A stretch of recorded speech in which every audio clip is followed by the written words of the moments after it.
All right, next one I want to talk about here. Chuck Liddell. Chuck Liddell is an idiot. I like Chuck Liddell.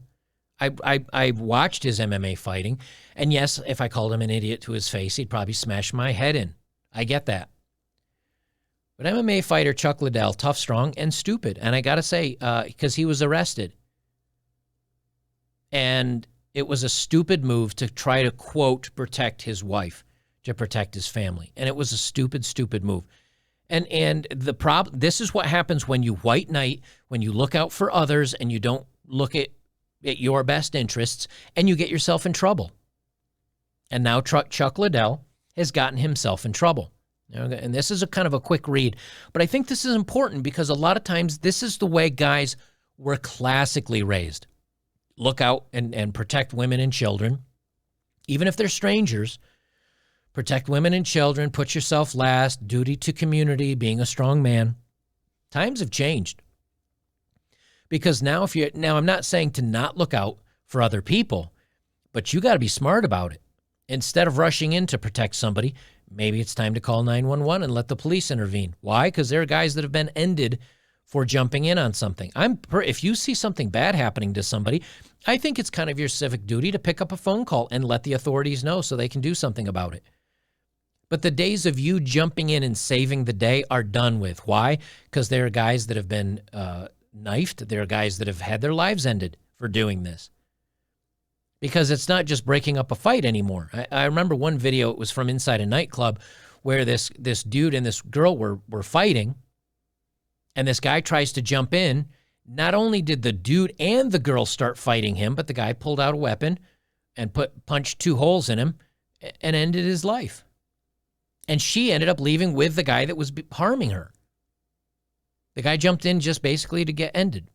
So, this is something to keep in mind. Well, Chuck Liddell tried to protect his own family, and he went to the pokey for it. It says Chuck Liddell, released from jail on bond, says he was the one harmed, and he ended up getting arrested. There's a couple of these words I need to jump around because of YouTube and all that stuff. They say UFC Hall of Fame Chuck Liddell is now out of jail and wants everyone to know a few details about the events that he says led to his arrest. On Monday, the 51-year-old Liddell was arrested and booked into L.A. County area jail on a misdemeanor charge of being harmful to his wife. He was held at the Malibu Lost Hills Sheriff Station in Agoura Hills, California, on a $20,000 bond.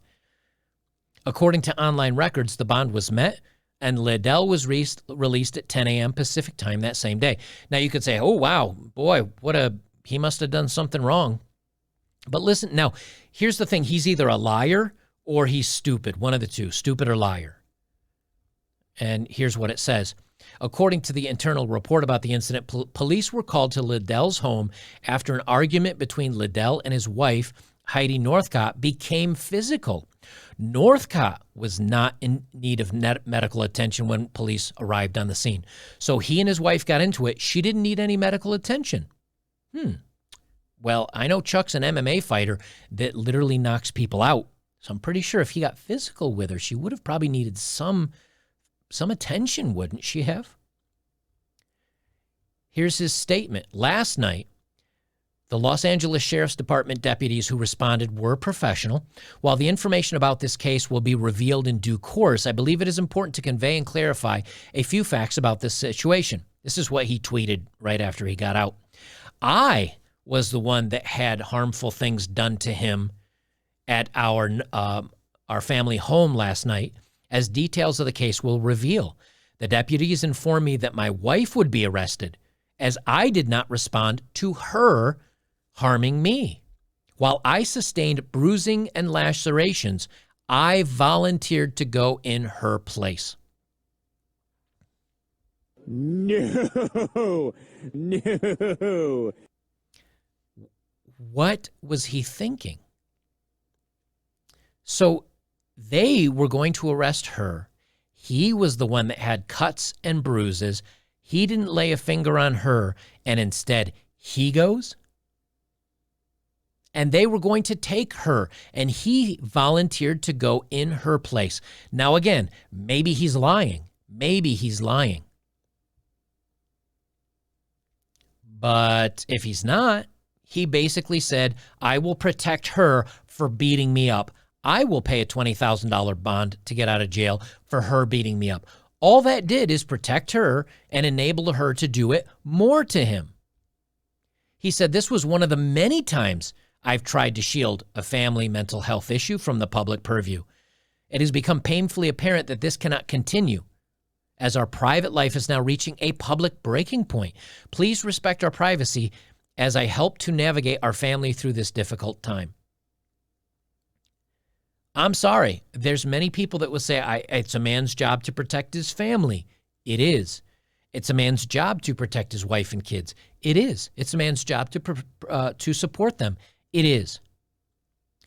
But if she's going to go directly out of her way to harm him physically, and she gets to stay in the home and sleep in her own bed while he goes off for her, I'm pretty sure it's his money that paid out the $20,000 bond just to protect her. All you're doing is that you're enabling it. And you can see this isn't the first time it's happened. So obviously he's protected her before on this stuff. I'm sorry, that's a dumb move. Chuck Liddell is stupid for doing this. According to Liddell's statement, he was the one that was harmed and sustained physical damage during the altercation, but offered to protect his family from legal issues and to go into custody instead. Great, now you've got a legal issue. And you know what's funny? When she goes to divorce him at some point, or he goes to divorce her, and she says, well, he's got a criminal record. He went to jail for this stuff. He'll be like, well, I went to protect you. What do the court documents say? He went to jail. Guilty. She will turn right around and use this as evidence against him when it comes to the divorce proceedings. Obviously. It's the dumbest thing I think you could do. That's really all they say on this particular thing. But guys, I am telling you right now, if you want to protect your family against, or girlfriend or whatever, against outside forces, yeah, part of being a man is stepping up and protecting your loved ones. When it comes to protecting strangers, I would say probably a phone call.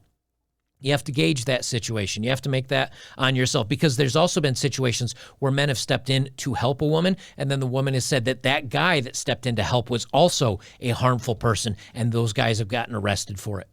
I know I did a story on this at a time. A woman got a flat tire. A guy pulled over, fixed it for like 2 hours, and then she said he did awful things to her, and he got arrested and ended up getting divorced.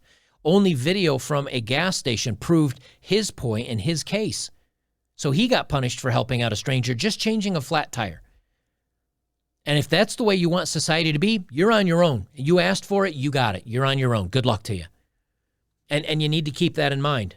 But when it's your own loved ones that are harming you, you got to look out for yourself. And Chuck Liddell's still being, quote, the man, and protecting his loved ones, and he's the one that's going to ultimately he's going to lose from this. I guarantee you she will use this against him in the court of law. So be smart and be careful about this, guys. You got to choose your battles. And Chuck chose this one, and I think he's stupid for doing it.